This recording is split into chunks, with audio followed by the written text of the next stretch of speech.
Hey, here we are. So, 5 people. Well, this is what I get for not putting out the notice earlier in the week.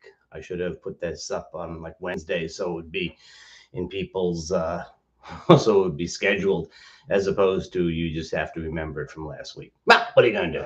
Anyway, it'll be a small and intimate gathering here. Oh, wait, see, good morning. Today is my 65th birthday. Wow, happy birthday. Starting off with listening to my favorite astrologer. Wow. And then you came to see me too. Well, that's terrific. Um, so we're getting started over here. And if you're watching not live, then I apologize for it being a little bit of a, you got to wait type of thing. And so let's just jump into it. Now, every month when I come up with the forecast, it's kind of like, when I'm doing my newsletter, which, by the way, if you go to armanddiaz.com and you send me an email, I can put you on my newsletter list. It only comes out once a month. You don't get like inundated with all kinds of crap type of thing. You just get a little bit 1 month, forecast, some stuff that's going on in the world, and where in the world things are likely to land, a little bit of astrolocality, and then some important dates, and then a link to the website. I don't know if you can hear the dog bark. Can you hear the dog barking? Can you hear the dog barking? This is what happens when we do lives. You see, there's no editing. It's all just, in the moment. Which is terrific. Anyways, so I'm puppy. he's quite the puppy. Anyway, so as we get going, I always think to myself, like, what would be a good caption? What would be the good title for the weekly or the monthly forecast? And for December, I'm sort of like, my first thought was confusion and commotion. And then I thought about it a little bit, and then excuse me, and then it sort of dawned on me that maybe the way we should approach this is to think of December as being a month of serendipity. So there's your right away, couple of minutes in type of thing. There's your takeaway. This is a month to let serendipity rule. This is not the time when you're likely to be able to get a lot of things done on that kind of, causal, practical level. There's, let's say, the Saturnian level, the level of, we're going to do this, we got a plan, we got it implemented in these steps, and it's going to come out this way. That's not likely to be particularly successful over the course of December. But does that mean that things are a disaster? Hardly. It means instead that, first of all, let serendipity rule. Let serendipity rule. Have some flexibility. See where things go. Your plans were your plans, and, bless them. But let's see what happens. Let's see what the cosmos has to offer. But beyond that, this is a time when your intentions can manifest. This is a time when things can happen that are surprising, that are unexpected, that they don't work out the way you thought they were going to work out. It's not like you planned it out and you had a good idea and you made it go step by step. It's not like that at all. It's more like you set your intention, you watch for the signs, and you watch for the synchronicities that sort of point you in a particular direction, and you see how things are going to go, how they're going to unfold. It's not the logical ABC kind of way. It's this sort of rolling the dice, and all of a sudden something comes up. Well, it's not rolling the dice. It's this sort of let things happen, but don't just let them happen. Don't just let go. Rather, it's about, having the intention, looking for how things are going to go. And you know what? You have to you can't be walking around looking for signs and things like that. You can't be pumping the well of serendipity, because that's actually that's back to the causal Saturnian way of doing things. Right? You can't make things like this happen. You just have to be aware. You have to essentially put your intention in, you let it go, and you wait. And you wait to see what happens. And you look for signs if they show up, but you don't go hunting for them. Let's see what we have. But it's this. Okay, everybody's saying hi to each other. That's nice. In Croatia, that's nice. All right, why is this month such a serendipitous or confusing month? Well, we have a lot of stuff going on. First of all, Mercury, the cosmic messenger, he's not retrograde yet. He's out of bounds, right? And he's in Sagittarius. So Mercury in Sagittarius will follow our beliefs. We'll say what we feel. We'll maybe be a little polarized with things. Not, we're going to worry about facts too much. Mercury out of bounds. Planets that are out of bounds, beyond the height that the sun ever goes, tend to be a little erratic. They tend not to act in a balanced kind of way. They're just a little bit more impulsive. So we have this sort of Mercury is impulsive kind of thing because he's out of bounds. So he's in Sagittarius and he's out of bounds. And that is quite a recipe. And that out of bounds lasts until December 13th. Right. So in December 13th, he comes back in bounds. And you think, well, okay, now we're all right. Except for the fact that on December 13th, Mercury stations to go retrograde, and he will be retrograde from the 13th until January 1st. So, is it better? And he's gonna go into Capricorn, and then he's gonna retrograde back out into Sagittarius again. So he's gonna be retrograde in Sagittarius, even if he's inbound. So mercurial matters of communication, transportation, holiday season transportation. I have a trip coming. I have 2 trips coming up, and we have just a lot of potential for things to go a little bit wonky. Again, perhaps serendipitously, things could work out really well for you if you allow them to. So we'll give Mercury, we understand what's coming. So maybe we'll be able to work a little bit more productively. Okay, then also on the confusion thing, we do have the nodes of the moon. The north node is conjunct Eris, and the south node is, of course, opposite Eris. Eris is the goddess of discord. Actually, her Roman name is Discordia. So it's like discord. This is really like a troublemaker kind of planet. Well, it's a dwarf planet. This is a little bit of a troublemaker. Unlike Pandora, who opened the box kind of a little bit innocently, Eris, she started the Trojan War intentionally. Well, she didn't start the war intentionally, but she meant to cause trouble. She got a little bit hurt, and she decided to cause some trouble. And so she's the goddess of discord. Having the nodes on Eris. Now, the nodes have been within orb of Eris since about October, early October, and they will be through the end of December, really kind of peaking right at the end of November.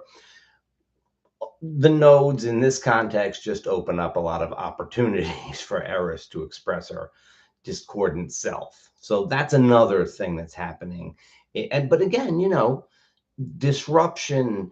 I mean, discord isn't good. Discord isn't good because discord implies problems.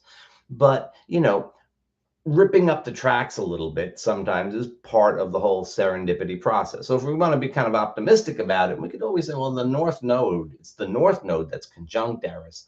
Maybe we'll find a little bit of solace in that. So that could be good. Then you think you've got all the discord accounted for, all the confusion. Then we have Neptune stationing to retrograde on December 6th. December 6th. Neptune station. No, sorry, he could station to go direct. He's stationing. So let's say the 4th, 5th, 6th, 7th, we have a lot of Neptunian energy. This is very, out there kind of stuff. This is not a good energy for doing practical things at all. Again, the serendipitous side of this could work really, really well for folks. This could be, this is a very enjoyable time as long as you're not trying to do the step-by-step kind of activity. It's wonderful for imagining. It's wonderful. Just get yourself lost. Go for a walk and just get yourself a little bit lost. Don't go into the woods and get yourself lost. there. Then, like, you'll be on the news and stuff like that. Don't do that. But in general, this is a pretty good kind of energy. And then, as Neptune stations to go direct, and we have this big influx of Neptunian energy, we have Mercury trine Jupiter. Now, Mercury trine Jupiter, you say, well, now that's a harmonious aspect. And it is kind of a harmonious aspect, to tell the truth. But the thing is that Mercury and Jupiter, they're going to get you to say a lot. They're going to get you to open up and express a lot. And that would be wonderful. Mercury by this time will be in Capricorn. He gets into Capricorn on the 1st. He's going to be in Capricorn, so a little bit more balanced, even though he's out of bounds. And he's getting this influx from Jupiter. Again, with Neptune stationing, this aspect says you're really, some folks, not you, but some folks are going to shoot their mouths off based upon just completely erroneous stuff. When Mercury is out of bounds, even in Capricorn, try getting this big influx of energy from Jupiter, and Neptune is stationing. So the first week here, you're seeing how the first week of December is already kind of shaping up. Wait, there's more. The Sun will square Neptune on the 16th. And when the Sun is square to Neptune, there's a tendency to make heroes and demons out of ordinary people. Now, this is a square, not an opposition. Oppositions, you're really likely to project onto others. You might actually internalize it a little bit. You might actually think a little bit too much or a little too little of yourself. This is not a very realistic assessment. It is a wonderful for creativity. It's wonderful for creativity. And at the end of the month, retrograde Mercury in Sagittarius will square Neptune. That happens on the 27th.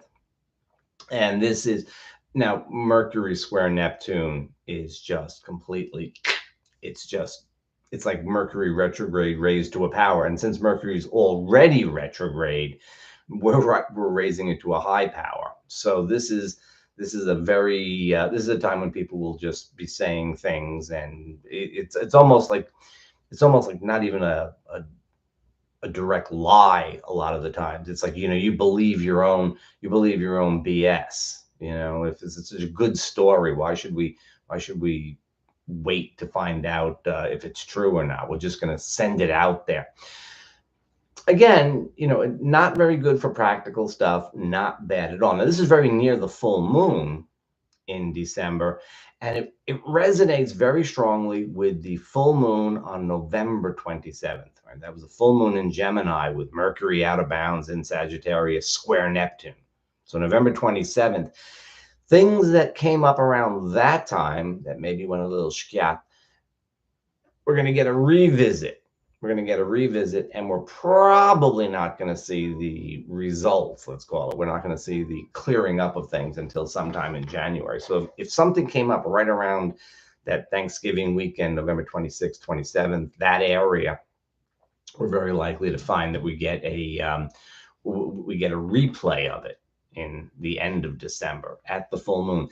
And again, full moons charge things up and give a lot of energy to whatever we're doing, and these planets are already going.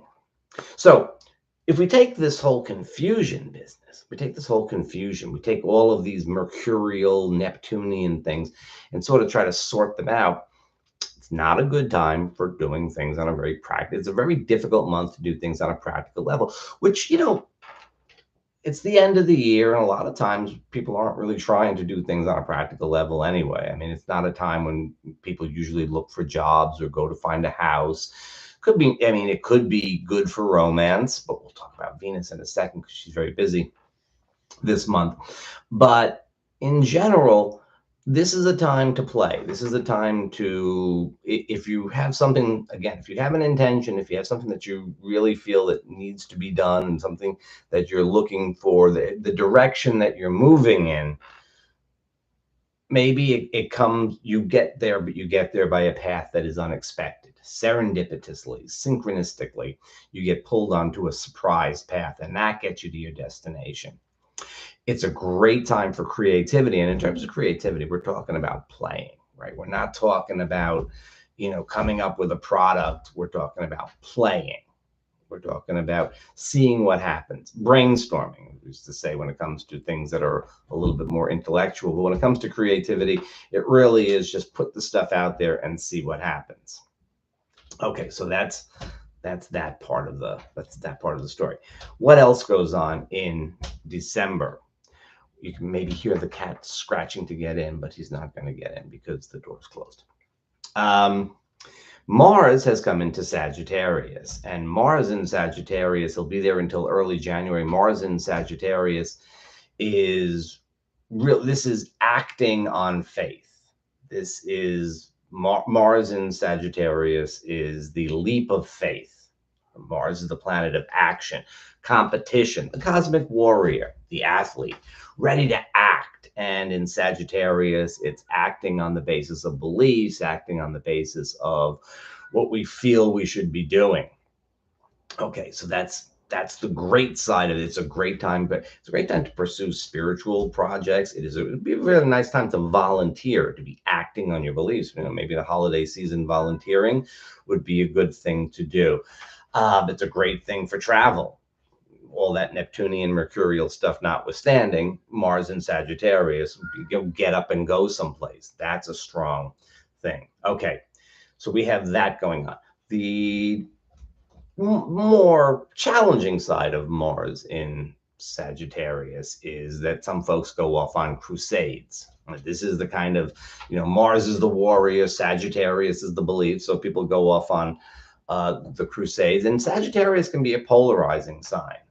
The sign of Sagittarius, not like if you're a Sagittarius, but just the sign of Sagittarius in general can be a little polarizing, so that, your beliefs lead you to act in an uncompromising kind of way. Crusade, going off on a crusade. Not you, but others. Others are going to be doing it. We'll see a lot of this in the collective for sure. So that's part of the mix on the collective level. So you take the confusion of the Mercury, Neptune, and you throw in Mars in Sagittarius, and you see on the collective level, things are going to be a little, Mars' first experience moving into Sagittarius, however, was a square to Saturn. And if Mars in Sagittarius is all about a leap of faith, Saturn is much more of the look before you leap persuasion. So maybe that would temper things a little bit. Maybe, although Mars will go on to square Neptune, and that's another story. That happens right around the 27th. Again, we're right at that full moon time. Mercury is squaring Neptune, and Mars is also squaring Neptune, and Mercury and Mars are together. So it's not just words, it's actions. In Sagittarius, this sort of, overblown energy, let's call it. Mercury retrograde, we're getting misinformation. On the collective level, I would look to the 26th to the 28th as being a volatile period of time. Hopefully people will work it out. The fact that we're feeling these energies doesn't mean anything. On a personal level, though, I would also say that, you want to be a little bit, at the end of the month there, you want to be a little bit, aware that things might be a little bit inflated. They might also be inflated because Jupiter stations to go direct on the 30th. And so we get a dose of Jupiter energy. Again, it's that Sagittarius leap of faith, confidence in ourselves, confidence in the future. That's great stuff. But you also have it if you're an asshole. There's no boundary. Jupiter's just giving us the faith and the enthusiasm and the inspiration, but he gives it to everybody. Used productively, though, the end of the month, this time the 26th through about the end of the year, lots and lots of energy that can be used in a very, very positive way. Yeah, as for holiday travel, yeah, I would say that there I would say that there are potentials for some snafus. Most of it comes from retrograde Mercury, which means, I mean, I would put an extra little bit of underwear and socks in your pocket if you're checking baggage, so that you're ready if in case they lose your luggage. But maybe if you could just do carry on, you'd probably be a little bit better off. If you're driving, be careful, because the Mars energy, Mars in Sagittarius, is anything but ready to hit the brakes. Particularly square Neptune. This is not a let's drive the speed limit, or anywhere within range of it kind of energy. So I'd be a little bit, I'd be a little cautious when it comes to holiday travel. Although, again, this whole serendipitous energy, I mean, if you find yourself in a place where you're not used to being and you go to explore and stuff like that, it really, really is great for that. Let's talk a little bit about Venus. So we start the month with Venus in Libra, which is her home sign. Venus in Libra likes things to be nice. We're going to follow protocol. We're going to, mind our manners. We're going to a little bit of elegance and decorum about things. Very nice for holiday stuff. So as she begins the month, though, what does she do? She squares Pluto. Pluto in Capricorn, squaring Venus. And so Venus is saying, hey, let's set the table nicely. And Pluto's like, screw that. Let's just eat. So we got a little bit of that kind of tension going on. But no sooner does that happen than Venus moves out of Libra and comes into Scorpio, which is Pluto's sign. She's wading into the dark waters of Scorpio to spend a few weeks there, and that kind of going to color the holiday season a little bit. Again, there is this sort of intensity that comes into the areas of socializing. I'm thinking holiday parties and certainly relationship stuff. So the feel for December is one of, I don't know, a little caution around socializing. You could see where if you're at the holiday office party, or you're at your family's holiday gatherings, you might want to be a little careful about what you say, because, I'm not giving you the advice, but you would probably think like, oh, maybe I don't want to say exactly what's on my mind or something, because there could be consequences of it. We're in a very polarized period of time, and everything I've said so far is indicative of it being a little bit murky and polarized. And so, there's a little bit of caution, which may not be the worst idea. But Venus has some pretty good aspects going on. First of all, the first thing she does when she gets into the sign is a trine to Saturn. Generally speaking, Venus trine Saturn is a stable kind of influence on relationship and socializing. Saturn acts as a kind of keel to the ship. Saturn's in Pisces, so I'm not exactly sure that the that the keel is as steady as it might otherwise be.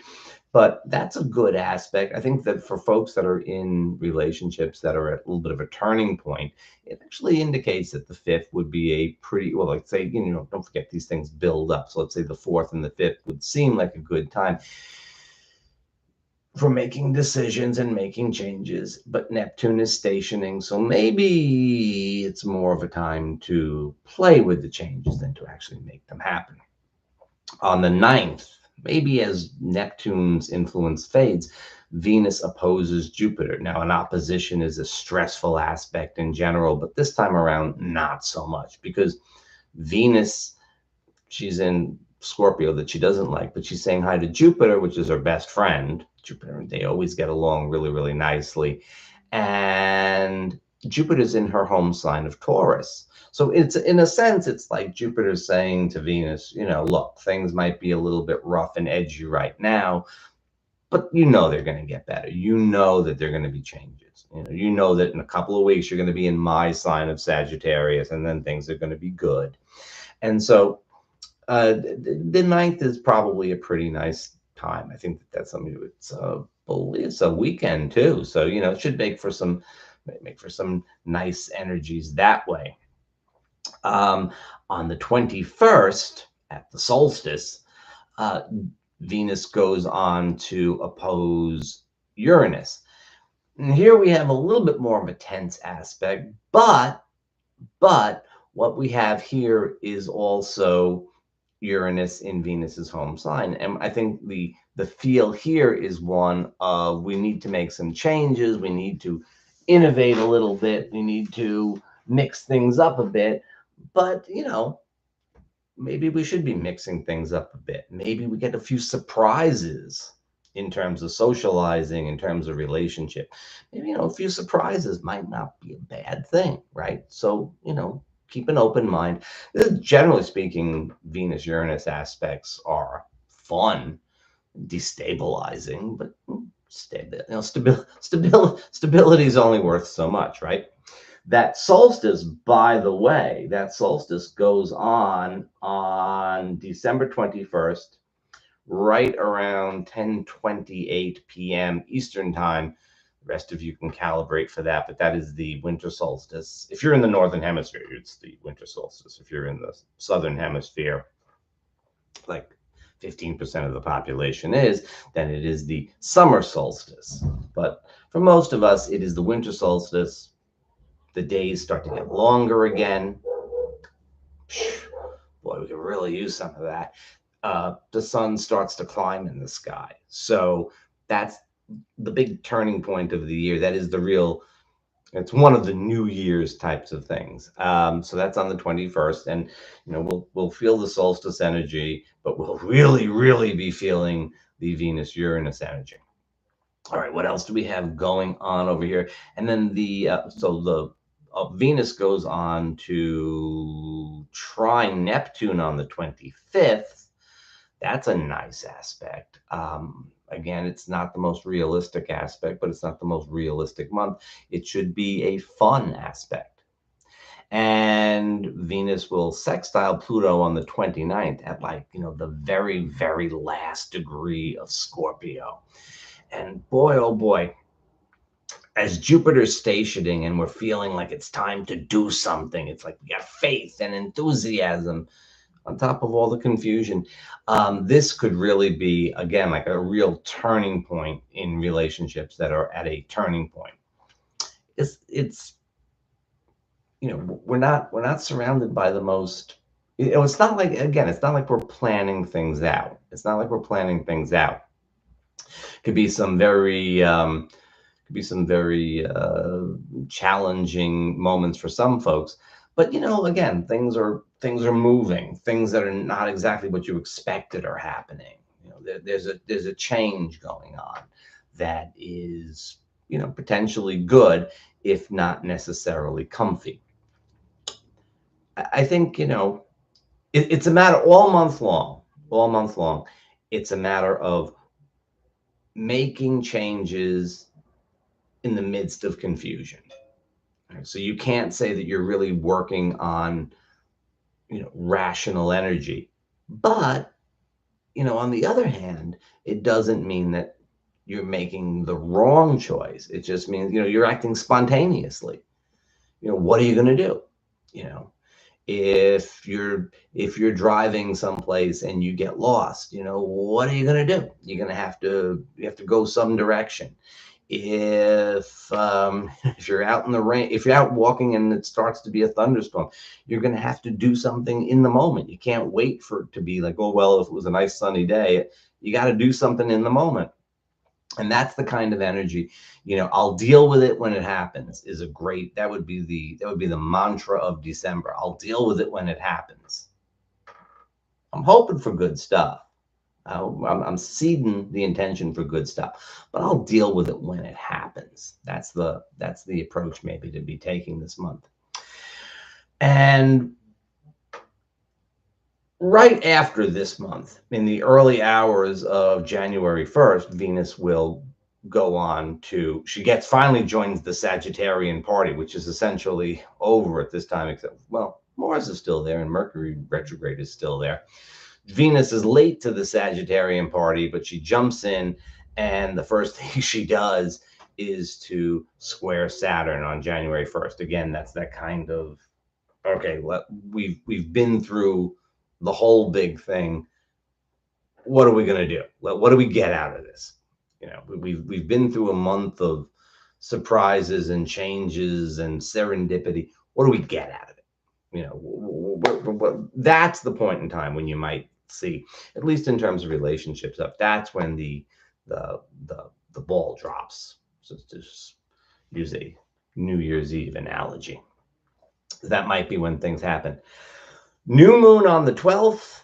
Uh, you know, this would be the new moon in Sagittarius. Good thing, you know, you might be thinking about setting intentions around travel, education, you know, actually really just like the big picture for the next year. You know, this is a good time to do a little bit of, you know, what's the big picture for the next year?